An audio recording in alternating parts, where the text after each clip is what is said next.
атмосфера, да? Сергей в палате. Ай, сними, оно такое солнышко. На улице.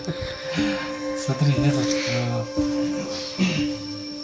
Никита, очень жалко, что тебя здесь нету. Хороший был парень. Царство Я небесное. собираюсь повторить твою фразу. Тихо, тихо, тихо, тихо.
О!